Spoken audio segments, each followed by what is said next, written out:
ماہ ذی الحج کا دوسرا اشرا اختتامی لمحات میں ہے، اور اسی تناظر میں یہ اشرا جس بات کا متقاضی ہوتا ہے وہ محسنین اسلام کو خراج عقیدت و محبت پیش کرنا، اور اس خراج کے ضمن میں عصر حاضر میں اپنی ذمہ داریوں کے بارے میں آگاہ ہونا اور اپنی روٹین لائف کو ان کے اسوہ کی روشنی میں درست کرنے کی کوشش کرنا۔ بس اسی تناظر میں ہم داماد رسول جناب سیدنا عثمان غنی رضی اللہ تعالیٰ عنہ کا تذکرہ کریں گے، اور ان کی ویلتھ سے ویلتھ ایز اے ٹیسٹ اور ان کے ایمان سے فیتھ ایز اے سکسیس، کہ دولت وہ امتحان ہوتی ہے اور ایمان اصل میں کامیابی ہوتی ہے، اس پر تھوڑی بات کریں گے۔ دنیا میں جو چیزیں انسان کو فتنے میں مبتلا کرتی ہیں، جن کی وجہ سے انسان ڈی ٹریک ہو جاتا ہے یا اوور کانفیڈنس کا شکار ہو کر اوور کلیور بن جاتا ہے، حتیٰ کہ وہ شریعہ کی ریڈ لائنز کو بھی کراس کر بیٹھتا ہے، یہ یونیورسل لا ہے کہ وہ تین چیزیں ہیں۔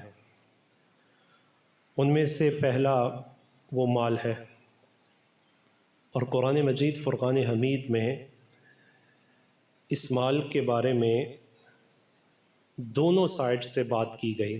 جیسا کہ گزشتہ جمعہ میں ہم نے سورہ قصص کی روشنی میں مال کے فتنے کو اور اس فتنہ کا جو ماڈل کھڑا کیا گیا قارون کا تذکرہ کیا، کہ قارون کو مال نے کس طرح آزمائش میں مبتلا کیا اور نتیجتاً اس کا مال ہی اس کی ہلاکت کا سبب بن گیا۔ تو مال بہت بڑا فتنہ ہے جس کی وجہ سے انسان فتنوں میں مبتلا ہو سکتا ہے، ان میں سے پہلی چیز مال ہے۔ دوسرا حسن ہے، کہ یہ حسن بھی بس اوقات انسان کو فتنے کا شکار کر دیتا ہے۔ کب؟ جب وہ اپنے حسن کو ایک ایسی چیز سمجھنا شروع کر دے کہ جس سے وہ مارکیٹ میں سیل کرے گا اور اس کے ذریعے لوگوں کو فتنے میں مبتلا کرے گا، اور مرد کی بنسبت عورت کے لیے یہ زیادہ فتنے کا سبب بنتی ہے، اور مرد شکار ہونے کے اعتبار سے حسن کا فتنے میں آ جاتا ہے۔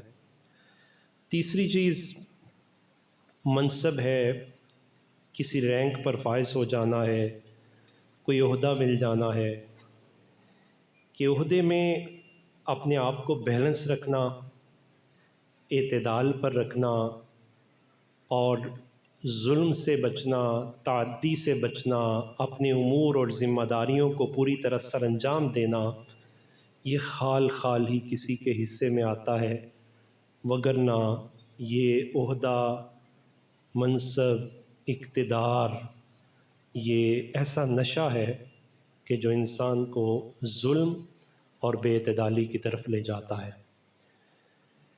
مگر قربان جائیں دین محمدی صلی اللہ علیہ وسلم پر، اپنی شریعت پر، کہ اسلام چونکہ کمپلیٹ کوڈ آف لائف ہے، دستور زندگی پورا دیتا ہے اور ہر جہت سے ہماری رہنمائی کرتا ہے۔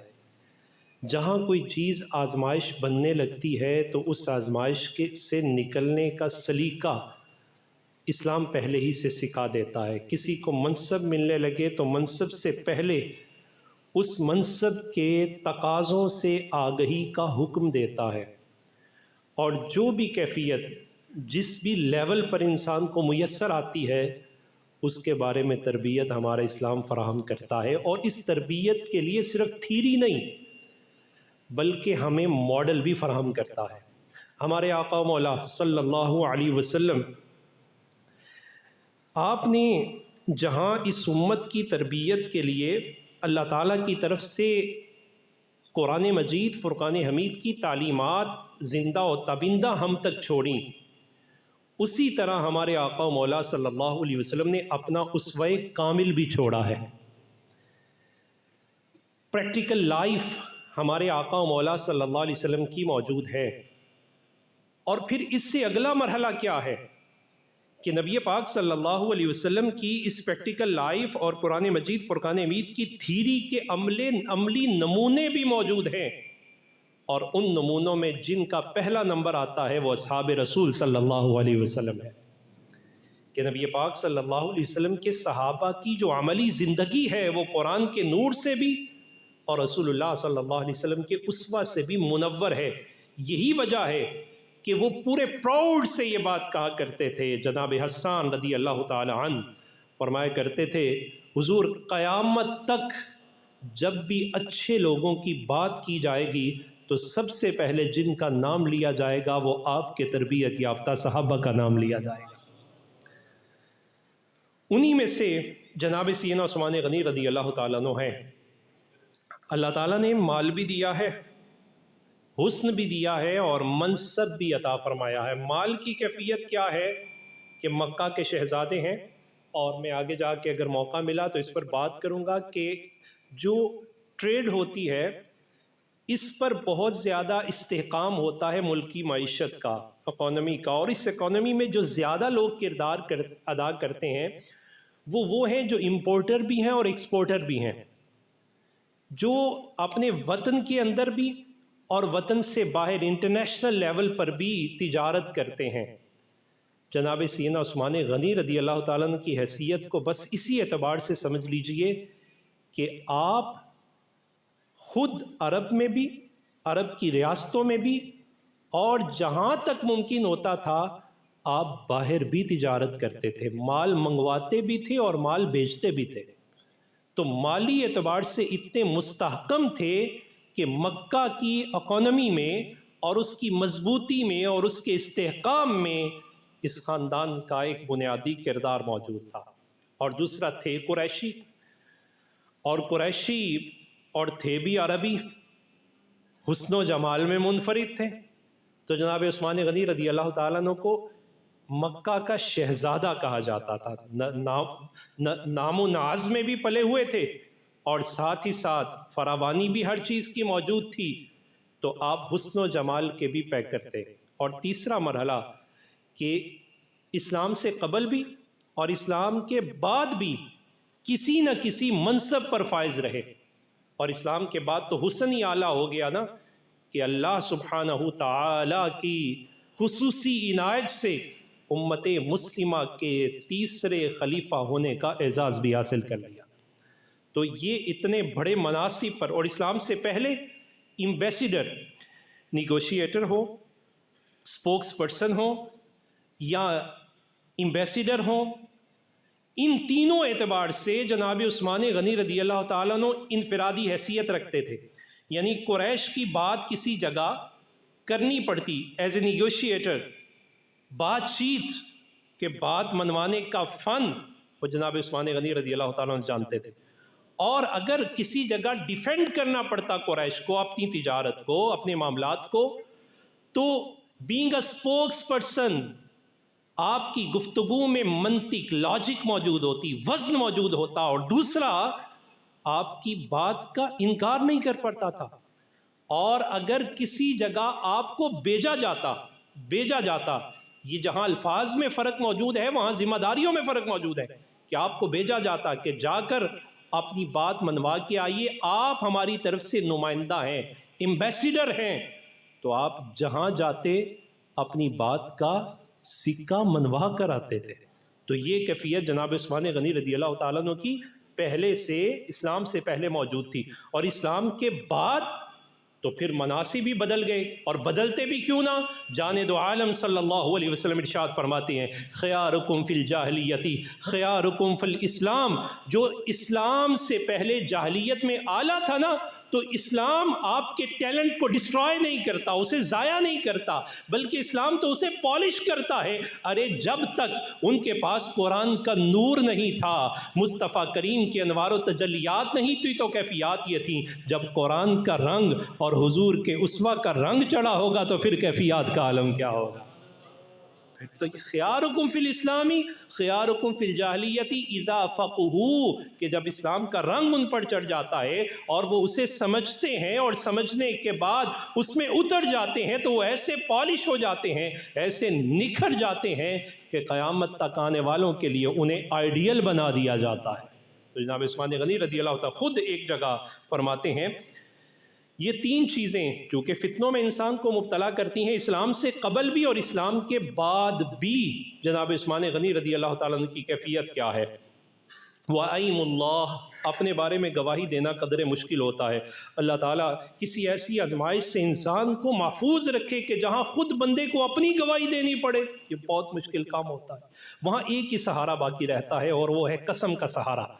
تو آپ نے ایک موقع پر جہاں کریکٹر اسیسینیشن یہ آج کا فتنہ نہیں ہے، آپ جب کسی سے حسد کرتے ہیں یا آپ کسی کے بارے میں فتنے کا شکار ہو جاتے ہیں تو یہ جو مراحل ہیں یہ بہت خطرناک مراحل ہیں کہ انسان اس کے کردار پر انگلی اٹھاتا ہے اور تو راستہ نہیں ہے۔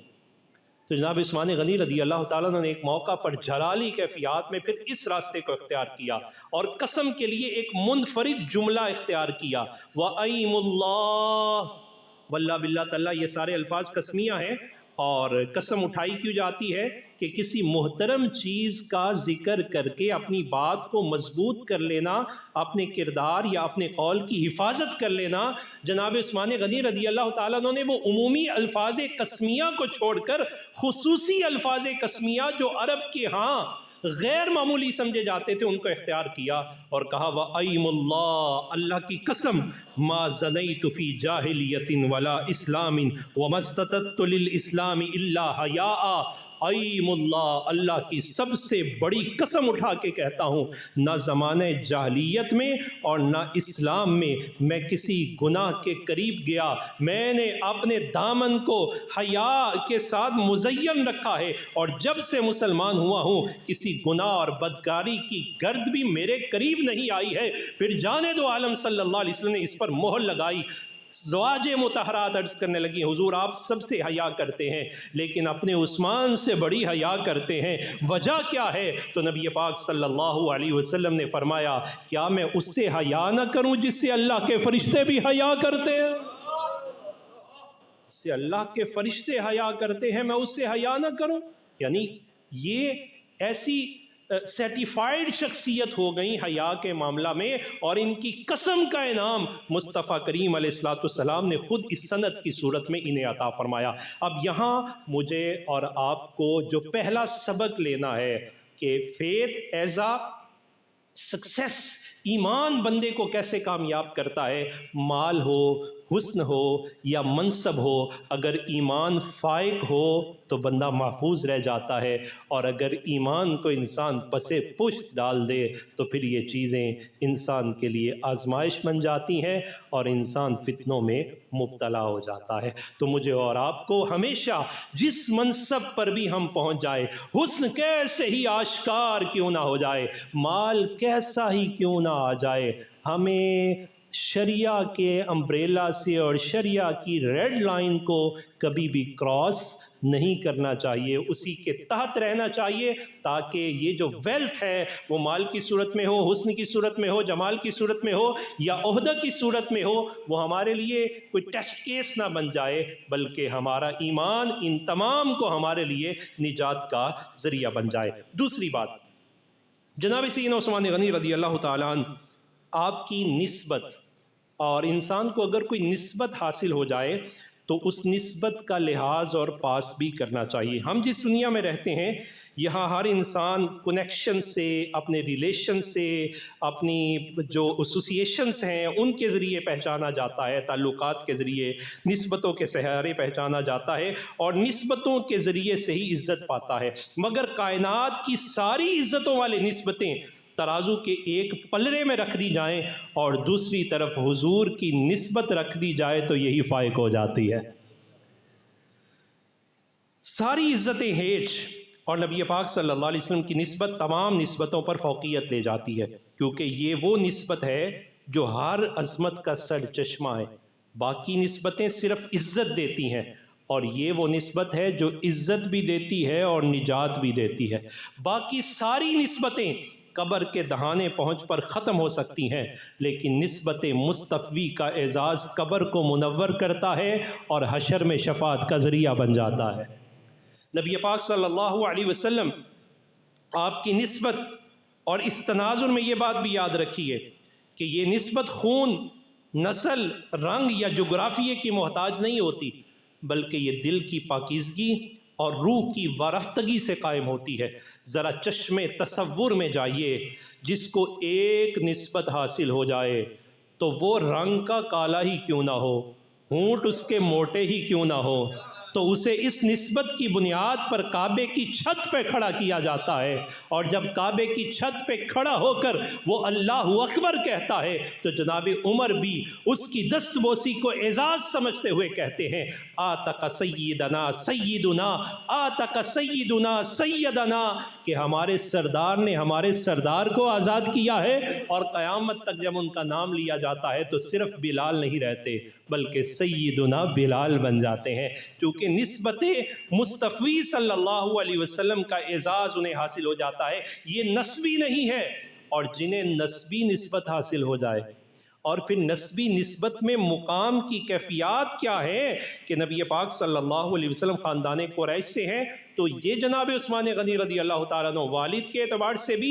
اور والدہ کے اعتبار سے بھی وہ نسبی نسبت حاصل ہے۔ آپ کو یہ بات جان کر بہت حیرت ہوگی کہ انہیریٹنس میں، وراثت میں جو چیزیں منتقل ہوتی ہیں وہ مال تو بہت کم منتقل ہوتا ہے، اصل میں تو وہ کردار منتقل ہوتا ہے، اصل میں وہ صلاحیتیں منتقل ہوتی ہیں۔ آج ہم اس بات کی طرف بہت کم توجہ کرتے ہیں۔ آج چونکہ میٹریلزم کا غلبہ ہے، اولاد لڑتی اور جھگڑتی اس بات پر ہے کہ میرے باپ نے یہ چھوڑا ہے، ماں نے یہ چھوڑا ہے، یہ مجھے دے دو، یہ مجھے دے دو۔ جھگڑنا تو اس بات پہ چاہیے، باپ اچھا کردار چھوڑ کے دیا ہے، اس کا وارث کون بنے گا؟ پلازے کا وارث بننے کے لیے تو سارے تیار ہیں، اس کی سچائی کا وارث کون بنے گا؟ ماں کی طرف سے آنے والی قرآن کی محبت کا وارث کون بنے گا؟ قرآن کے نور کا وارث کون بنے گا؟ حقیقی وراثت کی ہے، مال تو ایک عارضی چیز ہے، فنائی چیز ہے۔ حقیقی وراثت کی فکر کیجئے جو ہمارے آبا نے ہماری طرف منتقل کی، اور ان میں سب سے اہم وراثت کیا ہے؟ میرے اور آپ کے ماں باپ نے ایمان کا نور پوری دیانت و امانت کے ساتھ، انٹیگریٹی کے ساتھ ہمارے سینوں میں منتقل کیا۔ کیا ہم اس قابل ہیں کہ اپنی نسلوں کی طرف منتقل کریں؟ محبت صحابہ ہو، محبت اہل بیت ہو، محبت اولیاء ہو، ایک دوسرے کی تعظیم ہو، بڑوں کا ادب ہو، عزت و تحریم کے سارے قواعد جو انہوں نے ہماری طرف منتقل کیے، کیا ہم اتنی کیپیسٹی رکھ رہے ہیں کہ ہم وہ ساری اسی دیانت اور امانت کے ساتھ اپنی نئی نسل کی طرف منتقل کر سکیں؟ یہ سوالیہ نشان ہے جس کی طرف مجھے اور آپ کو بہت زیادہ توجہ کرنے کی ضرورت ہے۔ جناب سیدنا عثمان غنی رضی اللہ تعالیٰ عنہ قریش کے خاندان سے ہیں، تو وہاں سے جو چیزیں بنیادی طور پر لیں، ان میں سے جو اس خاندان کا طرح امتیاز تھا وہ کیا تھا کہ قیادت، لیڈرشپ سکلز ان کے اندر پائے جاتے تھے۔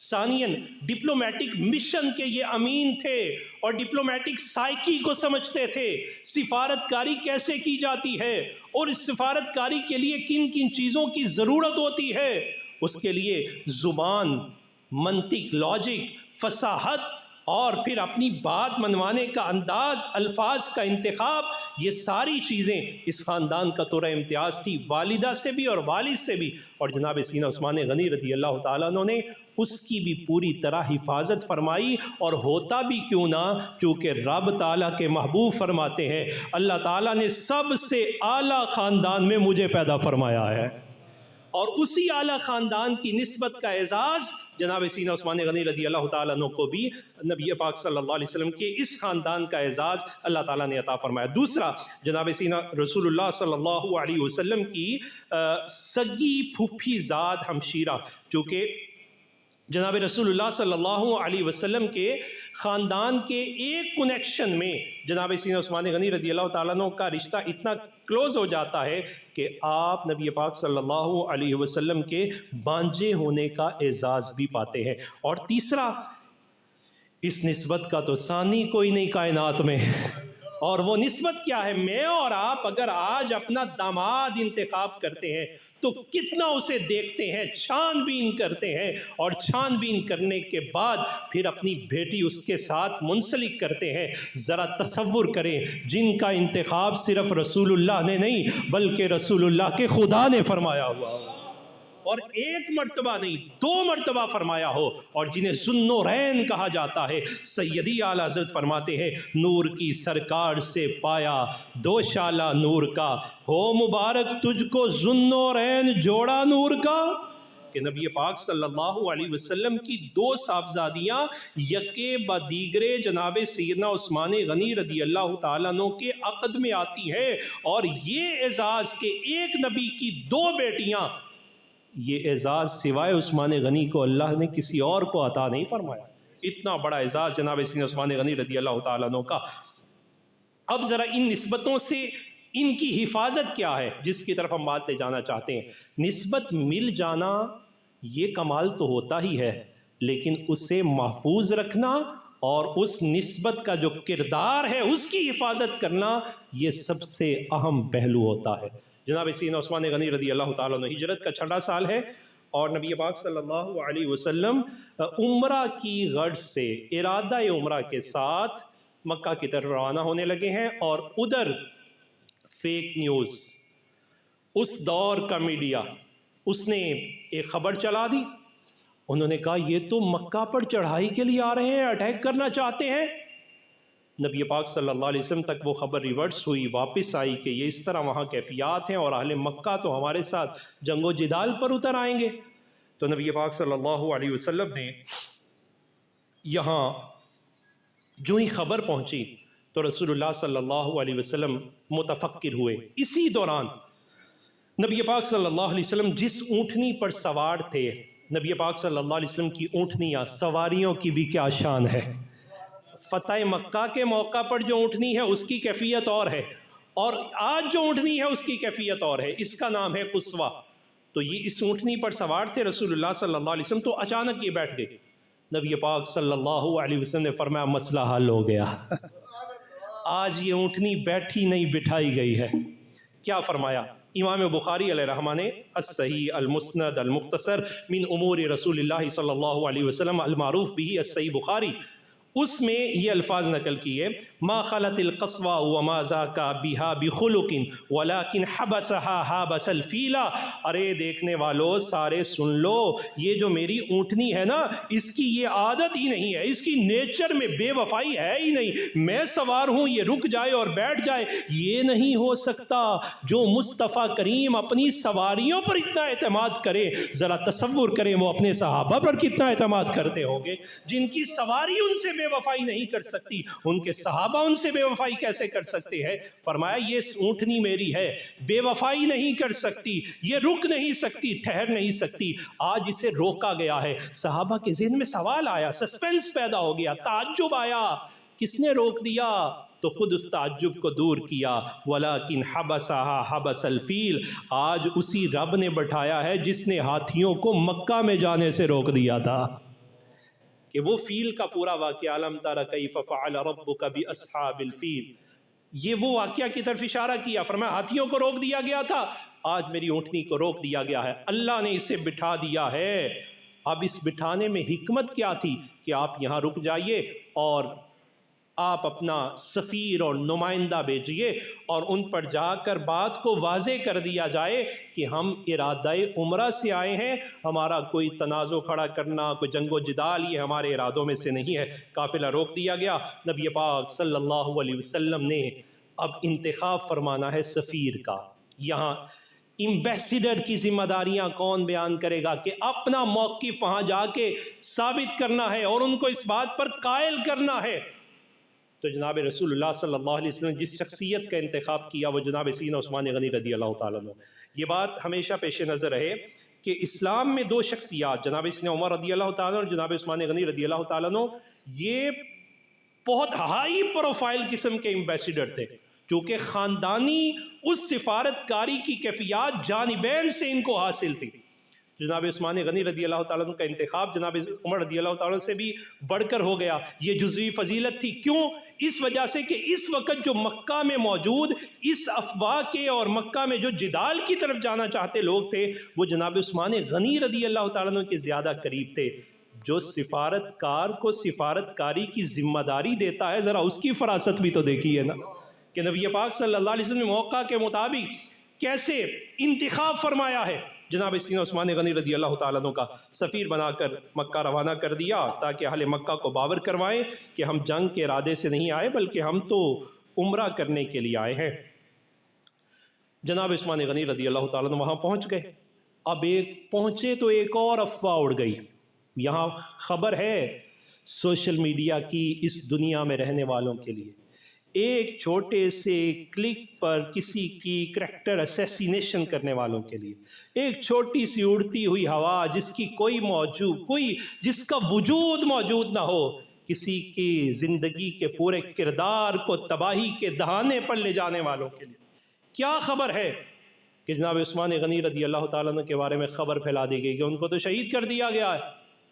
اب یہ خبر جب واپس نبی پاک صلی اللہ علیہ وسلم تک پلٹی کہ جناب عثمان غنی رضی اللہ تعالیٰ عنہ کو شہید کر دیا گیا، تو رسول اللہ صلی اللہ علیہ وسلم آگاہ تھے اس بات سے، لیکن حکمت وژڈم کا تقاضا کیا ہے اور وژڈم نبوی کا تقاضا کیا ہے کہ رسول اللہ صلی اللہ علیہ وسلم نے اب اس وفا کا اظہار کرنا تھا، اپنے صحابہ پر اعتماد کا اظہار کرنا تھا، ظہور اعتماد صحابہ وہ یہاں ہونا تھا۔ رسول اللہ صلی اللہ علیہ وسلم اپنے خیمے سے باہر تشریف لائے اور فرمایا ایھا الناس البیع البیع نزل روح القدس فاخرجوا علی اسم اللہ۔ ابھی جبریل آ رہے ہیں، ارے اللہ کے نام پہ باہر نکلو، آؤ اور میرے ساتھ بیعت کرو۔ اے لوگو بیعت ہو رہی ہے، جبریل امین آگے ہیں، نکلو بیعت کر لو۔ صحابہ کرام رضوان اللہ علیہم اجمعین سے پوچھا گیا الا ای شیء کنتم تبایعون، یہ الفاظ امام بخاری علیہ رحمہ کے ہیں۔ فرمایا الا ای شیء کنتم تبایعون، آج کس بات پر بیعت لی جا رہی ہے؟ تو جواب دیا قالوا علی الموت، آج مصطفیٰ کریم نے یہ چاہا موت پر میرے ہاتھ میں بیعت کرو۔ حضور نے بیعت کے لیے اپنا ہاتھ مبارک بڑھایا۔ علامہ اسماعیل حقی علیہ رحمہ صاحب تفسیر روح المعانی وہ فرماتے ہیں کہ سب سے پہلے دین جوڑنے کا نام ہے۔ جہاں علم نہیں ہوتا، لیک آف نالج ہوتا ہے، وہاں جھگڑے ہوتے ہیں، چونکہ کسی نے اپنا سودا تو بیچنا ہے نا، لیکن جب علم کے راستے کھلتے ہیں تو ٹوٹے دل بھی جڑ جاتے ہیں۔ علامہ اسماعیل حقی فرماتے ہیں لڑانے جھگڑنے والے اور دلوں کو جوڑنے والے اور، فرمایا جس نے سب سے پہلے آگے بڑھ کر عثمان کے لیے بیعت کی اس کا نام مولا علی مشکل کشا۔ جناب سیدنا علی المرتضی رضی اللہ تعالیٰ عنہ نے سب سے پہلے آگے بڑھ کر مصطفیٰ کریم علیہ السلام کے دست اقدس پہ اپنا ہاتھ رکھا اور فرمایا عثمان کے خون کا بدلہ لینے کے لیے علی حضور تیار ہے۔ اب یہ کیفیات دیکھیے، جب سارے صحابہ کرام بیعت کر چکے تو نبی پاک صلی اللہ علیہ وسلم آپ نے ایک ہاتھ پر بیعت لی، سب سے نیچے رسول اللہ صلی اللہ علیہ وسلم کا ہاتھ ہے، سورہ فتح ہے، تصور کیجئے، جا کے آیات پڑھیے، 18 نمبر آیت ہے، اور پورا نقشہ دیکھیے کیا ہے، ان کی اللہ کے ہاں قبولیت کی علامات دیکھیے کیا ہے کہ ایک طرف مصطفیٰ کریم علیہ السلام کا دست مبارک ہے، فرمایا بڑھاؤ ہاتھ لاؤ، 1400 کے قریب صحابہ ہیں، اور درخت کے نیچے مصطفیٰ کریم کی بارگاہ میں باری باری آتے ہیں، ہاتھ رکھتے ہیں، ایک ہاتھ مصطفیٰ کریم کا، اوپر صحابہ کے ہاتھ، جتنے کے آتے وہ بیعت کر کے چلے جاتے۔ جب سب آ گئے تو مصطفیٰ کریم علیہ السلام نے جو آخری حصہ آیا اس کے لیے اپنا ہاتھ بلند کیا، کہا لوگوں دیکھو یہ ہاتھ عثمان کا ہاتھ ہے، جانے دو عالم صلی اللہ علیہ وسلم کیا فرماتے ہیں؟ اللہم ان ہذہ عن عثمان فی حاجتک و حاجت رسولک فانا ابایع عنہ فضرب بیمینہ علی شمالی. جب سب کے ہاتھ آ گئے اور سب کے ہاتھوں پر مصطفیٰ کریم نے اپنا ہاتھ بلند کر کے کہا ہے اللہ یہ عثمان کا ہاتھ ہے، عثمان میری اور تیری طرف سے ایک ذمہ داری ادا کرنے کے لیے نکلا ہوا ہے، اے اللہ اس عثمان کے ہاتھ کو میں ان سب کے ہاتھوں پر رکھتا ہوں. رسول اللہ صلی اللہ علیہ وسلم نے اپنا ہاتھ جناب عثمان کا ہاتھ قرار دیا اور یوں بیعت کو جب بند کیا اللہ کا قرآن اترتا ہے ید اللہ فوق ایدیہم. اب یہ ہاتھ صرف صحابہ کے ہاتھ نہیں رہے، اب یہ صرف ہاتھ رسول اللہ کے ہاتھ نہیں رہے، بلکہ ان کے اوپر دستے قدرت آ چکا ہے. اتنا بڑا اعزاز. اب ذرا آیات سنیے. لقد رضی اللہ عن المؤمنین اذ یبایعونک تحت الشجرہ. تحقیق اللہ راضی ہو گیا مومنین سے. 1400 صحابہ کے ایمان کی سند آسمان سے نازل ہو گئی. قیامت تک اگر کوئی ان کے ایمان کے بارے میں شک کرے تو اس کا اپنا ایمان شک میں چلا جائے گا.